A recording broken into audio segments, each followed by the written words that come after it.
Dans cet épisode de Mythbusters, il y a péril en haute mer, alors que l'équipe teste des remèdes contre le mal de mer. Ça marche peut-être pour Barry Manilow, mais ça ne change rien du tout pour moi. Jamie et Adam prennent la route pour un nouveau test d'économie de carburant. Ça y est, je suis à sec. Et les choses prennent une tournure animée quand les Mythbusters s'attaquent à une histoire de fusil de chasse. Cette fois, on veut que la destruction soit complète.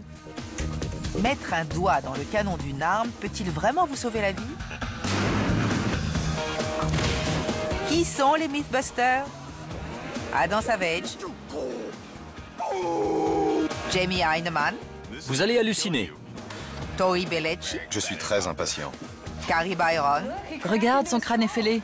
et Grant Imahara. Aucun commentaire.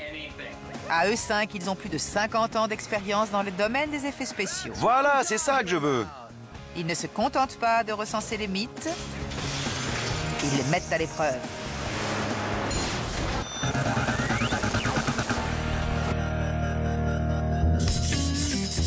Le mal de mer peut-il se soigner? À chaque fois que les Mythbusters prennent la mer au nom de la science, cela soulève le petit secret de Adam. La mer est loin d'être son ami. Il est temps d'y remédier. Adam, on a pu constater que tu souffrais du mal de mer. Il faut qu'on trouve une solution. En général, les médicaments ont des effets secondaires, comme la somnolence et les vertiges, le genre de choses qu'il vaut mieux éviter quand on travaille avec une scie. Mais il existe aussi de nombreux remèdes non pharmaceutiques sur le marché. Il y a les bracelets anti-nausées, la stimulation électrique, les sprays. De nos jours, on trouve une grande quantité de remèdes non pharmaceutiques. Les Mythbusters veulent les mettre à l'épreuve. Mais l'océan se révèle capricieux. Un jour, il est déchaîné. Et le lendemain, c'est le calme plat. Malheureusement pour Adam, Jamie a une idée avec all cœur garanti. Il faut qu'on fasse comme la NASA. On va construire un simulateur qui bouge d'une certaine façon pour te donner le mal de mer. On testera un remède différent chaque jour. Je suis impatiente de commencer cette expérience. Moi aussi, j'ai vraiment hâte. Quand il s'agit de rendre les gens malades, la NASA regorge d'experts. Elle possède un avion 0G surnommé le Vomit Comet. Mais que vous le croyez ou non, la vraie machine à Holker, c'est le simulateur de mal de mer. À 7 tours minutes, il est étonnamment efficace. Carrie construit son propre simulateur pour tester ce mythe.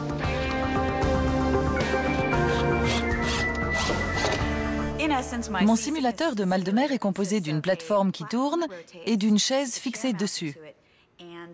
Il y aura aussi une sorte de casque qui va servir d'indicateur pour bouger la tête comme ça, pour provoquer la nausée.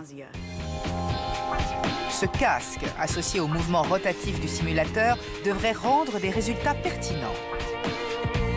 Mais pour quelles raisons les gens ont-ils le mal de mer? Tu n'es pas le seul à être affecté par le mal des transports. Les pêcheurs le ressentent, le personnel de la marine aussi.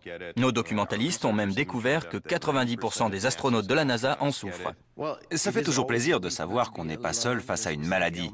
Mais qu'est-ce qui provoque le mal de mer? Pourquoi autant de gens en sont atteints?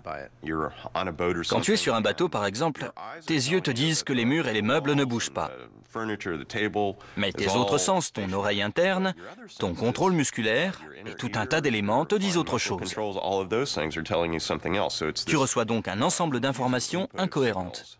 Et résultat, je vomis. Tout vient de nos sens qui ne chantent pas tous la même chanson. Notre pauvre cerveau se retrouve bombardé d'informations contradictoires qu'il n'arrive pas à gérer. Maintenant que le casque est prêt, il est temps de faire passer des auditions. Seules les personnes qui souffrent du mal de mer peuvent t'aider à trouver un remède efficace. Avant de commencer cette expérience, chaque membre de l'équipe doit faire un tour sur le simulateur pour voir lequel en ressent les effets. C'est parti. Adam est un premier candidat tout désigné. Je dois avouer que je suis déjà assez désorienté. Jamie va te chronométrer et moi je te dirai comment bouger la tête. En avant? En arrière? À gauche? à droite. Le temps nécessaire pour provoquer le mal de mer varie selon la victime. À gauche. Certains le ressentent en 30 secondes, d'autres en 30 minutes, d'autres encore ne ressentent rien du tout. Mais qu'en est-il pour Adam? Je transpire. À droite. En arrière. On arrête. Tu veux déjà arrêter? J'ai déjà mal au cœur. Au bout de 3 minutes et demie, Adam s'éloigne en chancelant, tout en sachant qu'il vient de devenir le cobaye numéro 1. Sera-t-il rejoint par Jamie? Étant donné que ce simulateur a été conçu pour rendre les gens malades, il est tout à fait possible que je le sois. Il va s'asseoir sur le simulateur, avaler son vomi, faire tout ce qui est nécessaire pour garder intact le mythe selon lequel rien ne l'atteint. Quoi qu'il arrive, il ne montrera jamais aucun symptôme du mal de mer. Il a une maîtrise de lui monstrueuse. On y va. Mais Carrie ne l'entend pas ainsi. À gauche. Elle fait tout son possible pour rendre Jamie malade. En arrière. En avant. En arrière. En avant. En arrière. À gauche. En avant. À droite. En arrière. À gauche. En avant. En arrière. Comment Jamie se porte-t-il au bout de 30 minutes? À vrai dire, je m'ennuie un peu. Il s'amuse un peu trop. Ça commence à m'agacer sérieusement. C'est bon. Tu as réussi. Ce vieux loup de mer de Jamie se portant comme un charme, Adam ne connaît toujours pas le prochain membre de l'équipe nausée. Désolé. Mais ce qui est inquiétant pour lui, ni Carrie, ni Tori C'est sympa, je pourrais faire ça toute la journée. ne sont victimes du simulateur. Grant, Il ne reste plus que Grant. on a une mission pour toi. En avant. En arrière. En avant. Une mission délicate qui semble porter ses fruits. J'ai quelques hauts le cœur, mais... En avant. Je ne suis pas en arrière. Sur le point de vomir. En avant. Vraiment? 10 minutes plus tard, tout a changé.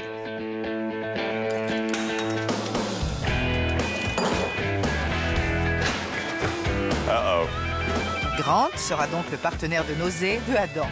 Ils ont intérêt à se préparer au pire, ce mythe est prêt à prendre la mer. Les Mythbusters prennent la route pour étudier un autre mythe automobile. Est-ce plus économique de conduire un pick-up en laissant le haillon ouvert? On va tester un classique concernant les économies de carburant. On l'a trouvé sur le site internet de Discovery Channel. On va aller faire une petite balade en voiture, on dirait. Cette fois-ci, le mythe veut que lorsqu'on conduit un pick-up avec le haillon baissé, on consomme moins d'essence que s'il est relevé. Ça fait 10 ans que je conduis un pick-up et je garde le haillon fermé. On va découvrir si tu as gaspillé de l'argent. Et je sais que tu détestes ça.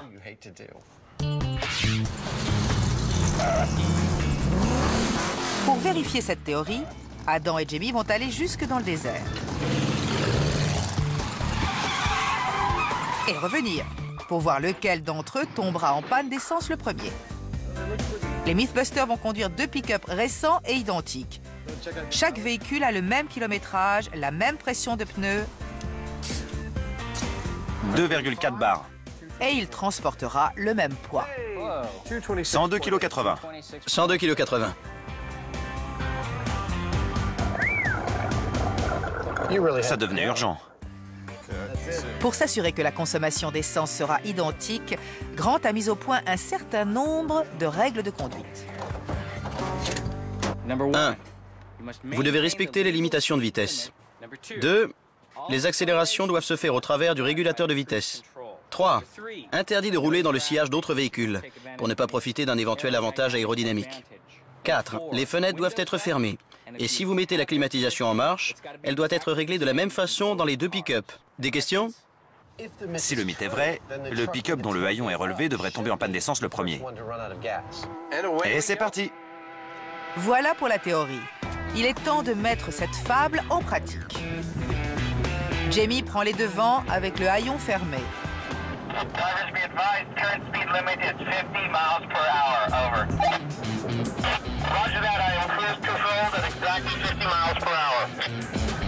Mon régulateur de vitesse est aussi réglé à 80 km/h. Merci.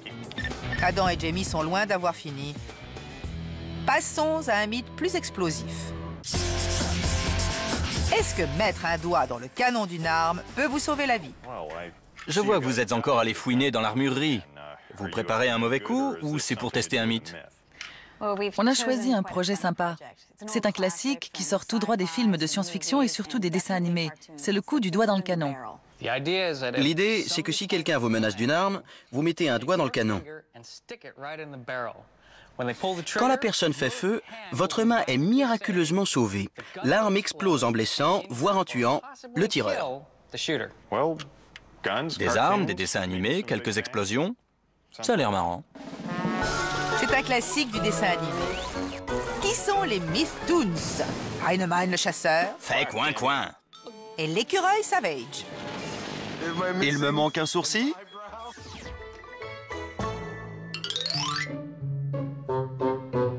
Notre tireur d'élite poursuit un écureuil qui a une petite faim. Mais le rongeur roux a un tour dans son sac qui va lui sauver la vie.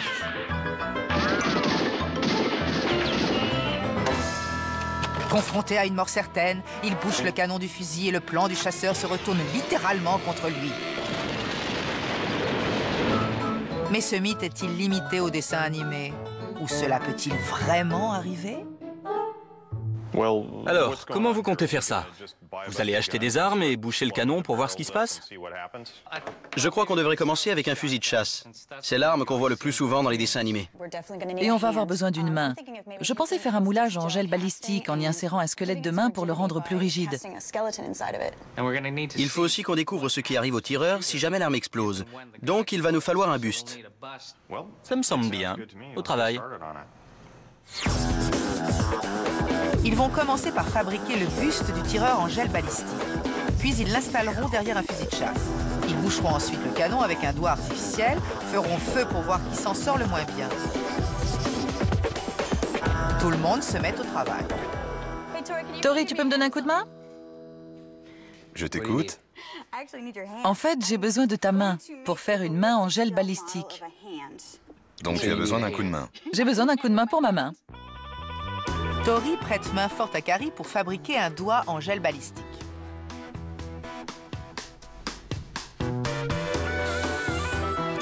Ça a l'air pas mal du tout. Oui, ça ne s'est pas déchiré. Ensuite, Carrie verse le plâtre.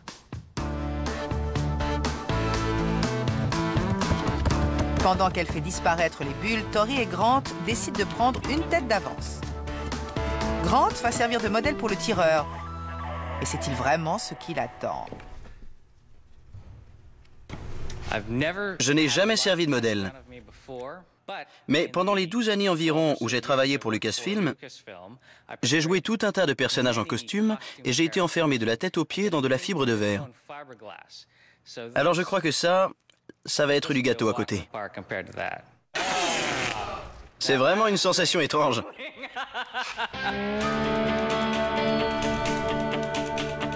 Comme pour les films, Tori va commencer par recouvrir Grant d'une mixture bleue pour moulage, pour ensuite l'emplâtrer dans du plâtre. On va choisir un mot de sûreté si jamais tu paniques. Du genre? Du genre, au secours, sortez-moi de là, quelque chose comme ça. Au secours, ça me va, c'est bien. C'est facile de s'en souvenir. Génial. C'est facile de s'en souvenir, mais il y a peu de chances que Grant s'en serve, car ces types sont des professionnels entraînés. C'est aussi désagréable que je l'imaginais. Grant se transforme lentement en créature du lagon bleu.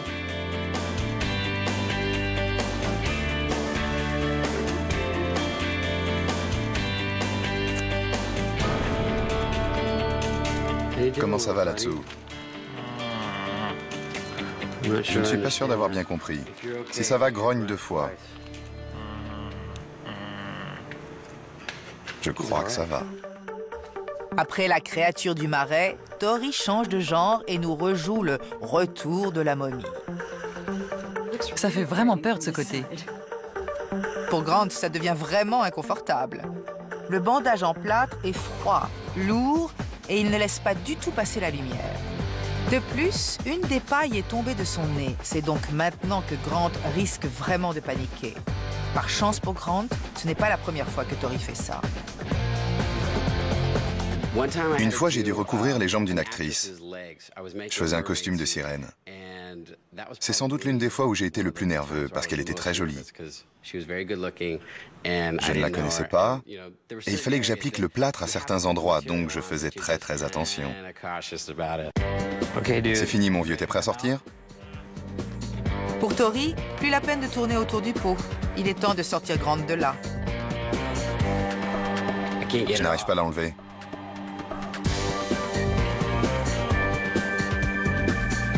Après un découpage minutieux, Grant est enfin libre. La dernière étape a été difficile, non?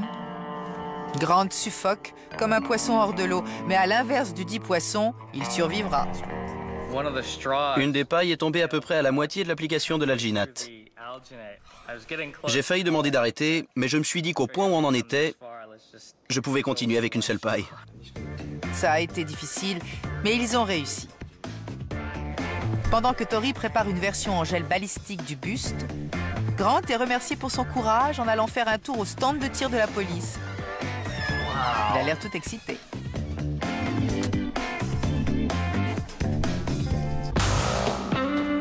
C'est mieux, non? Alan Normandy, un expert en armes à feu, lui explique comment une arme pourrait exploser en créant un effet peau de banane. En réalité, c'est une question de pression. Ce qui pousse la balle dans le canon, c'est le gaz en expansion. Pendant que la poudre à canon brûle, le gaz se dilate. Si vous bouchez le canon, le gaz en expansion n'a plus la possibilité de s'échapper. Alors il va trouver un moyen de sortir. Quand on fait feu avec une arme, une petite explosion se produit. En se dilatant, le gaz pousse la balle le long du canon, puis la projette hors du canon. Mais si ce dernier est complètement obstrué, le gaz ne peut plus sortir et la pression monte jusqu'à ce que l'arme explose. C'est ce que nous allons tester pour Mythbuster. Selon vous, que va-t-il se passer quand on placera notre doigt en gel balistique dans le canon d'un fusil de chasse de calibre 12? Je ne pense pas qu'un simple doigt en gélatine, une patte de poulet ou n'importe quel autre doigt puisse créer un bouchon assez hermétique pour contenir la pression. Pour vérifier que ce mythe est vrai, nos apprentis Mythbusters vont devoir se remuer. En ce qui concerne le mythe du haillon, Adam et Jamie en sont à la moitié. Ils ont conduit plus de 480 km, mais jusqu'à présent, il ne semble pas y avoir de différence entre le haillon baissé et le haillon relevé. Tu as utilisé quelle quantité d'essence? J'en suis à la moitié du réservoir. Je suis pile poil à la moitié. Ces pick-up ont des réservoirs d'essence absolument énormes. Voilà de quoi les faire rêver. En tout cas, jusqu'au lendemain matin, quand ils reprennent la route. Si le mythe se révèle être vrai, Jamie et son haillon relevé devraient se retrouver à court d'essence bien avant Adam et son haillon baissé. Mais 8 heures et quelques centaines de kilomètres plus tard, une surprise les attend. J'ai mis le contact et l'aiguille de la jauge de carburant n'a pas bougé. Je m'attends à ce que le moteur se mette à tousser d'une seconde à l'autre. Et en effet, quelques kilomètres plus loin... Ça y est, je suis à sec. On est à environ 65 km de San Francisco, au niveau de la gorge d'Altamont. Et je viens de tomber en panne d'essence avec le haillon baissé. Pendant que Adam fait le plein pour rentrer, Jamie continue son chemin avec le haillon relevé. Rappelez-vous, ces pick-up sont identiques et ils ont été conduits de la même façon. Fait étonnant, le pick-up avec le haillon relevé arrive à court d'essence presque 50 km plus loin. J'ai plus d'essence, je m'arrête, terminé. Comme le résultat de l'expérience va à l'encontre du bon sens, Adam et Jamie retournent au QG des Mythbusters pour approfondir le sujet. On n'a pas fini d'étudier la question. Il faut qu'on trouve un moyen de visualiser la façon dont l'air circule autour du pick-up. Mais je ne suis pas sûr de la marche à suivre. Plutôt que de fabriquer un tunnel aérodynamique géant, on devrait suivre l'exemple de la NASA et faire un tunnel hydrodynamique en miniature. C'est une très bonne idée. Ils construisent donc un réservoir où l'eau circule autour d'un plot central grâce à un moteur hors bord. Un modèle réduit du pick-up est placé dans le courant principal. Une fois le réservoir rempli d'eau, ils ajoutent du colorant alimentaire pour, avec un peu de chance, voir le niveau de résistance créé par le haillon lorsqu'il est baissé et lorsqu'il est relevé.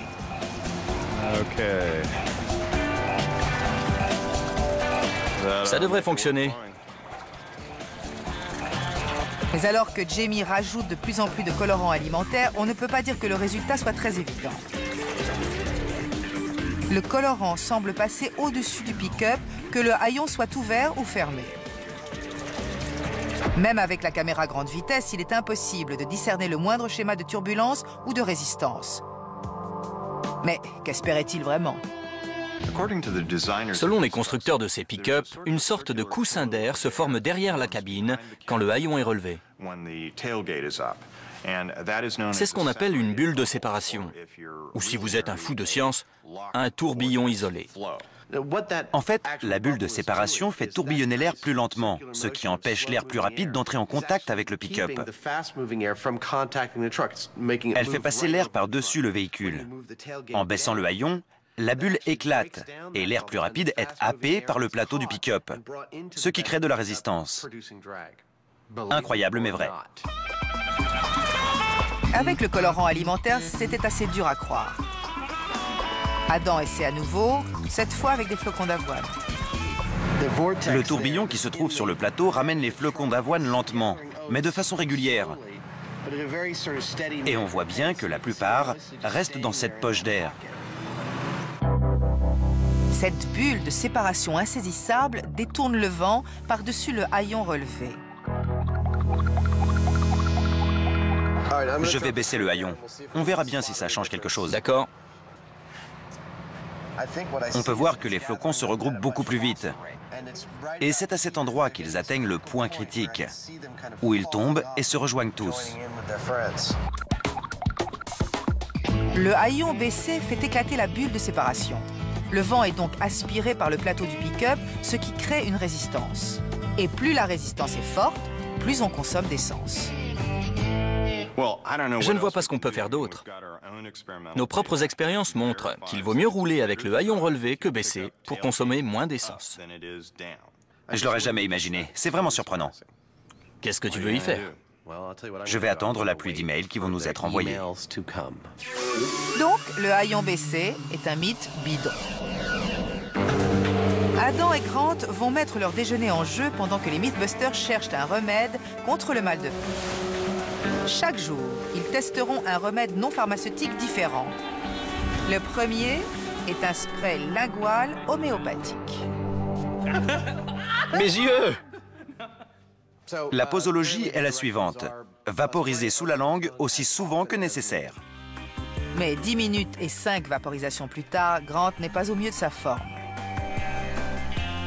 Est-ce que tu te fierais à ce spray pour soigner ton mal de mer? Si j'étais en pleine mer, je ne prendrais pas que ça. Et en effet, peu de temps après, Grant change de couleur.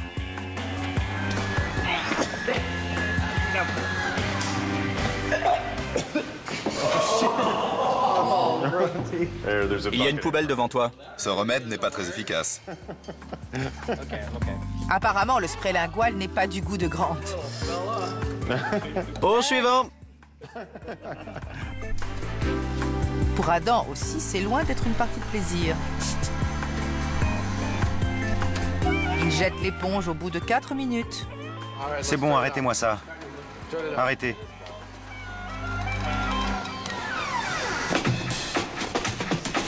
Tu as l'air un peu malade. Je le suis. Le temps que nos deux cobayes se remettent, et c'est parti pour le remède numéro 2. Dans notre quête d'un remède non pharmaceutique contre le mal de mer, nous allons essayer ces petits bracelets. J'imagine que je dois les porter au poignet. Apparemment, Barry Manilow ne voyage jamais sans en mettre. Je ferai peut-être comme lui après ce test. Ils sont surtout efficaces quand on vogue vers Copacabana. Je me sens déjà mieux. Allez, rendez-moi malade. Cette fois-ci, Adam se lance le premier. Tu commences à aimer ça. Il n'y a rien à aimer là-dedans. « 90 secondes plus tard. Ça ne marche pas du tout. Arrêtez. C'est instantané aujourd'hui. Je ne sais pas pourquoi. Ça marche peut-être pour Barry Manilow, mais ça ne change rien du tout pour moi. Et ça ne soulage pas plus Grant. C'est bon. Stop. Stop. Score, le simulateur 2, les remèdes 0. C'est étonnant, ce simulateur a pourtant l'air si inoffensif. Ça doit sembler évident à tous ceux qui ont eu le mal de mer en bateau, mais la science a prouvé que ce n'est pas le mouvement montant et descendant du bateau qui vous rend malade. C'est le roulis d'un côté à l'autre et le tangage d'avant en arrière. En plus, les scientifiques ont suffisamment étudié la question pour déterminer la fréquence exacte qui vous rend le plus malade. Elle se situe à 0,2 Hz, ce qui correspond à du roulis, du tangage ou une embardée toutes les 5 secondes. C'est ce qu'on ressent en général sur les gros bateaux. Plus la fréquence augmente, moins il y a de gens qui ont le mal de mer. C'est pour ça que les surfeurs ne l'ont pas et que les personnes qui naviguent sur des gros bateaux sont malades. Pendant que Adam et Grant se remettent, retournons étudier le mythe du doigt dans le canon. Tori et Carrie ont fabriqué différents membres humains à l'échelle pour tenter de vérifier que placer un doigt dans le canon d'une arme à feu peut vous sauver la vie. Ce truc sent vraiment mauvais. Les moulages de la tête et des mains devraient avoir la consistance de la peau humaine grâce au gel balistique. Pendant que les membres gélatineux prennent le frais au frigo, l'équipe passe à la vitesse supérieure en ce qui concerne la sécurité. Si l'on en croit les dessins animés, un fusil de chasse dont le canon est bouché pourrait exploser en ayant des conséquences fatales. Ce mythe sera donc testé dans le bunker. Tori découpe de nouvelles fenêtres avant de renforcer le conteneur qui en avait bien besoin. C'est un relooking spécial Mythbuster. Grant aussi pense à l'aspect sécurité.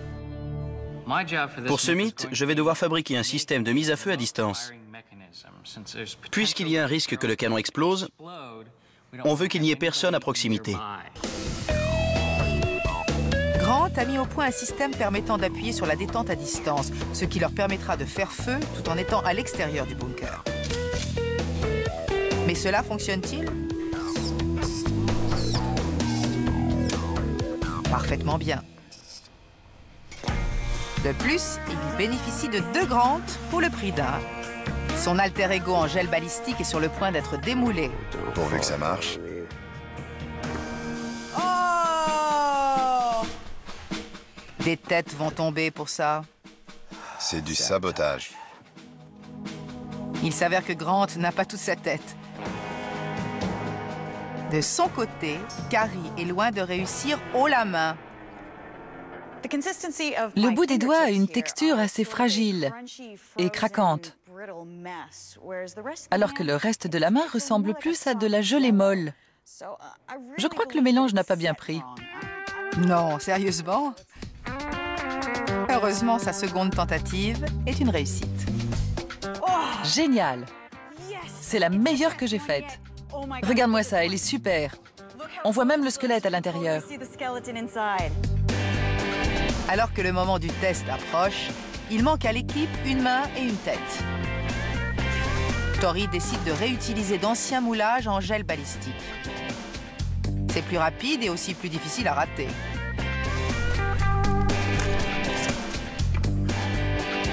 Et avec l'aide de Adam et de Jamie, le nouveau Grant est démoulé en un seul morceau. Le petit Imahara. On dirait que le docteur a oublié de reformer son crâne à la naissance. Ça va aller. Le dernier élément est prêt. Grâce au fusil de chasse télécommandé, à Buster et ses nouvelles mains, et aux tireurs en gel balistique tous bien enfermés dans le bunker, l'expérience peut commencer. Pour le premier test, le doigt gélatineux de Buster est inséré dans le canon. N'essayez pas de faire ça chez vous. Test numéro 1. Doigt dans le canon. Doigt en gel balistique. Vous êtes prêts? 3, 2, 1... On dirait que ça a marché. Je crois qu'on peut y aller. Génial. Allons voir ce qui s'est passé. Sa main a disparu. Le tir n'a pas seulement détruit le doigt, il a fait exploser la main. Sympa. Buster n'a plus qu'un moignon. Je ne suis pas certaine que ce soit la meilleure façon d'arrêter une balle. Lors du premier test, la main de Buster a volé en éclats. Revoyons cela.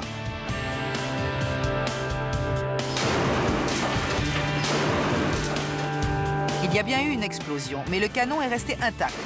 Buster a subi une blessure atroce, mais Grant le tireur n'a pas une égratignure. Ce test nous prouve que ce mythe appartient au monde des dessins animés. Pour qu'un fusil de chasse explose à cause d'une pression trop forte dans le canon, il va nous falloir un bouchon plus solide. Et cette fois-ci, on va utiliser une main en cire balistique, une matière un peu plus robuste. Mais cette deuxième main est-elle assez résistante? J'enlève le cran de sûreté. 3, 2, 1... Le fusil est toujours intact. Et la main a une nouvelle fois disparu. Je ne suis pas vraiment surpris.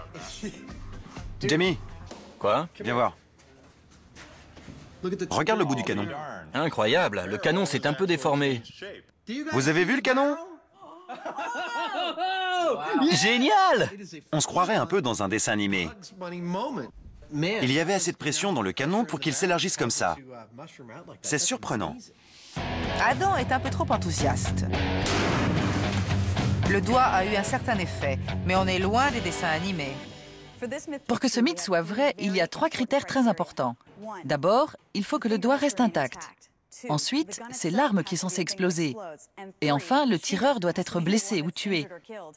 Rien de tout cela ne s'est produit. Le doigt a explosé. Le bout du canon s'est très légèrement déformé.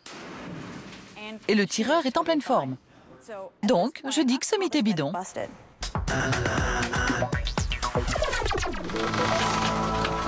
Adam souffre tellement du mal de mer qu'il a juré de trouver une solution.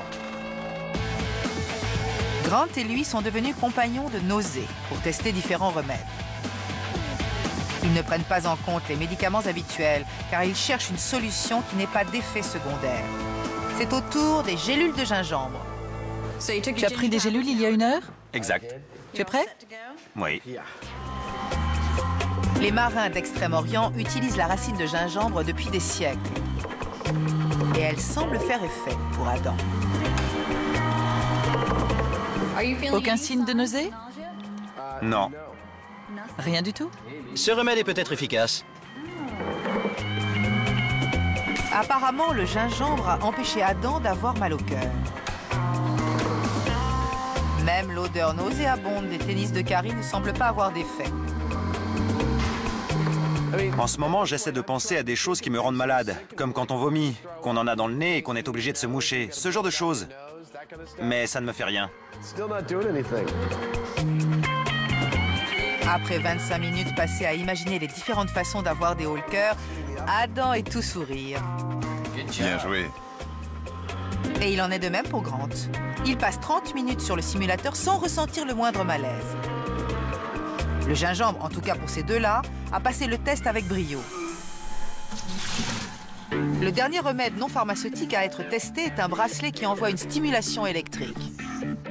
C'est vraiment étrange. Je la sens jusqu'au bout de mon majeur. De légères décharges sur le point d'acupuncture P6 peuvent soulager les effets du mal de mer chez certaines personnes.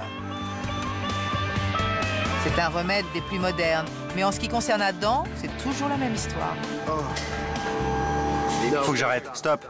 On arrête. Enlève ce truc.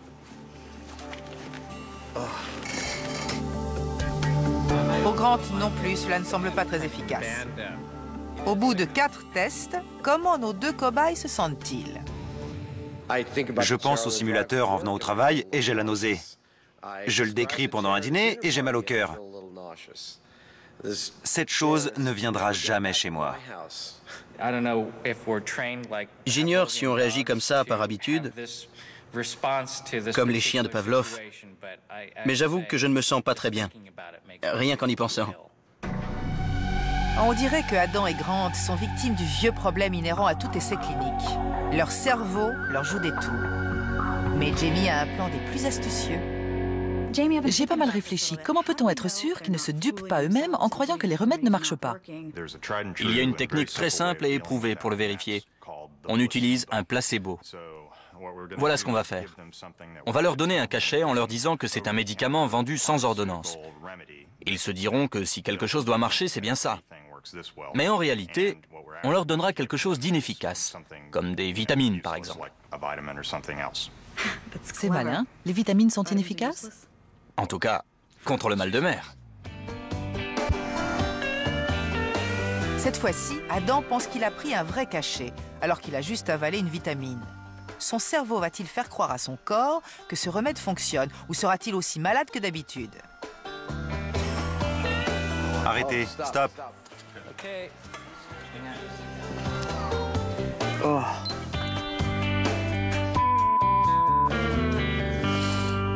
Je déteste ce simulateur. Tu as tenu 3 minutes et 35 secondes. Il n'y a aucune manœuvre psychologique chez Adam. Ce que vous voyez, c'est ce que vous obtenez. Quant à Grant... Fais-moi tourner. 20 minutes plus tard. En général, c'est à ce moment-là que Grant jette l'éponge, mais pas aujourd'hui. C'est l'un des remèdes les plus efficaces, si ce n'est le plus efficace que j'ai essayé jusqu'à présent. Rappelez-vous, Grant pense avoir pris un produit pharmaceutique. En réalité, il a avalé de la vitamine B12 qui n'a aucun effet sur le mal des transports. Il est victime de l'effet placebo, ce qui signifie que ses résultats précédents ne sont plus valables. Que penses-tu de celui-ci, Grant? Pour moi, c'est efficace. Tu trouves ça efficace? Je sentais que je commençais à avoir la nausée, mais ça n'est pas allé plus loin. Je m'excuse par avance. Ce n'était pas mon idée. Mais ce que tu as pris, c'est de la vitamine B12. Juste un placebo. Au moment où Jamie nous a révélé qu'on avait pris un placebo, je me suis dit, c'est pas vrai, il va falloir qu'on recommence. Mais juste une dernière fois, et cette fois-ci avec le vrai médicament. Et comme prévu, c'est efficace. J'arrive bien à sentir les produits pharmaceutiques dans mon corps. Ils ne m'empêchent pas complètement d'être malade, mais ils me permettent de rester à peu près opérationnel.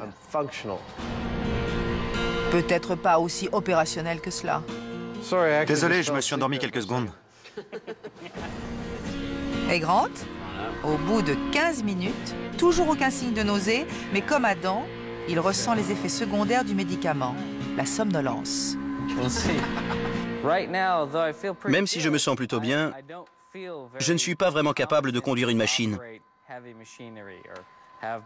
ou de me protéger si j'étais en danger. Somnolence et léthargie n'ont pas leur place dans le monde des Mythbusters. Adam souffre énormément du mal de mer. Mais est-ce que ce sera encore le cas? Après 6 tests à vous retourner l'estomac, le verdict tombe enfin. Apparemment, le remède pharmaceutique a été efficace pour vous deux. Mais vous avez l'air un peu absent. Ce ne sont pas les meilleures conditions pour travailler, n'est-ce pas? Non. Alors, y a-t-il un remède non pharmaceutique qui fonctionne bien pour vous et qui ne vous laisse pas à moitié endormi? Les gélules de gingembre sont le seul remède qui ait été efficace, sans entraîner d'effets secondaires. Pour ma prochaine sortie en mer, je prendrai des gélules. C'est difficile à tester car le mal de mer est un phénomène propre à chaque individu. Mais je crois qu'on peut dire que les gélules de gingembre contre le mal de mer, c'est plausible. Je suis d'accord. Un remède sur 6, c'est déjà bien. Ce mythe est donc en partie plausible. Les Mythbusters ont prouvé que boucher le canon d'un fusil de chasse avec un doigt ne fera pas exploser l'arme. Mais ils n'ont pas dit leur dernier mot. Je me rappelle avoir vu des photos de canons d'armes à feu qui avaient explosé. Il n'est pas si rare qu'un canon se retrouve bouché, ce qui pourrait le faire exploser. Par exemple, si on ne charge pas la bonne cartouche? C'est une des possibilités. Les chasseurs peuvent aussi avoir de la terre et des cailloux dans le canon, ou encore des munitions mal rechargées. J'imagine que les très vieilles armes mal entretenues sont également sur la liste. Oui, ça risque de poser problème. Comme le mythe du doigt est bidon, Tori s'attelle à la tâche en utilisant un autre moyen réaliste d'obstruer une arme, la terre. Ça devrait le faire. Mais on peut se demander jusqu'à quel point c'est réaliste. Je crois qu'il va exploser d'une seconde à l'autre. J'espère. Ça manque un peu d'action. Il y a 20 cm de terre dans le canon, Est-ce que cette fois sera la bonne? 3, 2, 1... Ça a l'air bien. Ça, c'est du résultat, c'est clair. Regardez ça. Cette fois-ci, ils sont peut-être sur la bonne voie. Le tireur est indemne. En revanche, le canon a été détérioré. Mais pas autant qu'il l'espérait. Une partie du canon s'est détachée, mais pour obtenir l'effet peau de banane des dessins animés, ils vont devoir jouer le tout pour le tout. Pour notre dernier test, on va coincer un morceau d'acier dans le canon et on va le souder au niveau de la bouche. Je crois qu'avec ça, on va enfin obtenir ce qu'on recherche. Fini les scénarios réels. Ils enfoncent une pointe d'acier dans le canon. Et cette fois-ci, ils font le nécessaire pour que le canon soit fermé hermétiquement. J'ai déjà mis des choses assez étranges dans les toilettes. Mais c'est la première fois que j'y refroidis la bouche d'un canon, qu'on vient de souder complètement. Selon la philosophie de l'émission, on a testé le mythe et on a prouvé qu'il était bidon. On va donc essayer de trouver les bonnes circonstances. On a bouché le canon avec une pointe d'acier qu'on a soudée au niveau de la bouche. Si l'arme doit éclater avec un effet peau de banane et exploser au visage du tireur, c'est bien dans ces circonstances-là. Aucune personne saine d'esprit ne ferait feu avec une telle arme. Surtout, laissez ce genre d'expérience aux professionnels. Cette fois, on veut que la destruction soit complète. 3, 2, 1... Il s'est passé quelque chose en tout cas. Il s'est passé quelque chose, mais pas d'effet peau de banane. L'arme a simplement évacué la pointe d'acier soudée. Mais c'est pas comme ça que le chasseur du dessin animé va avoir le visage tout noir et les cheveux brûlés. Non, la terre était plus efficace qu'un bouchon en acier. C'est vrai, le résultat est loin d'être spectaculaire. Mais je crois que c'est le plus intéressant de tous, parce que l'arme a contenu l'explosion de manière efficace. Ça, c'est certain. Apparemment, les armes modernes sont trop solides pour ce mythe. Elles sont construites de façon à résister à l'effet peau de banane. Mais avant de déclarer ce mythe complètement bidon, Jamie a un dernier tour dans son sac. Une cartouche défectueuse dans une arme de gros calibre. Si une cartouche n'est pas assez chargée en poudre, elle n'a pas assez de force pour sortir du canon. Si elle n'est pas enlevée, la balle tirée ensuite peut avoir des conséquences désastreuses. Et c'est exactement ce qui fait avancer notre équipe. Jamie retire la balle de la cartouche en faisant attention et avec délicatesse l'enfonce à coups de marteau dans la bouche du fusil. Ne faites pas ça chez vous. Ça devrait être bon. Là, vous avez un problème. La télécommande de Grant ne va pas sur le nouveau fusil, donc ils vont utiliser la bonne vieille méthode. Mannlicher Carcano, cartouche défectueuse, 3, 2, 1... Ah, ça a l'air pas mal. Ça n'a pas fait long feu. C'est certain. Y a-t-il eu un effet peau de banane? Le tireur n'a rien. Non, mais la bouche du canon est abîmée. Et comment est le canon? Il est un peu bombé. Il est clairement bombé. Ce n'est pas vraiment l'effet peau de banane qu'on attendait, mais ça a l'air difficile à réaliser. Tellement difficile que c'est sûrement impossible. Même la cartouche défectueuse n'a pas explosé. Y a-t-il seulement moyen d'obtenir un effet peau de banane? Je veux pas trop m'avancer, mais on va devoir réexaminer ce mythe. Une nouvelle série de tests est envisageable. Mais pour l'instant, that's all, folks. C'est étrange. Depuis le temps que je fais ça, je suis toujours autant surpris par la part de vérité qu'on découvre dans les mythes que nous testons. Un doigt bouge suffisamment le canon pour qu'il explose. Après tout, il est en acier et votre doigt n'est que de la chair. Je ne l'aurais jamais imaginé. Je suis vraiment étonné. Oui, mais à chaque fois, le doigt a explosé. Les deux mains ont explosé. Et on n'a toujours pas réussi à créer l'effet peau de banane que l'on recherchait au niveau du canon. Le tireur n'a jamais été blessé, ou recouvert de brûlures, ou quoi que ce soit d'autre. L'idée même de ce mythe, le fait de mettre un doigt dans le canon, de rester sain et sauf alors que le canon explose et que le tireur est recouvert de poudre, c'est absolument bidon. Je suis d'accord. N'oubliez pas, ne le faites pas si vous n'êtes pas dans un dessin animé.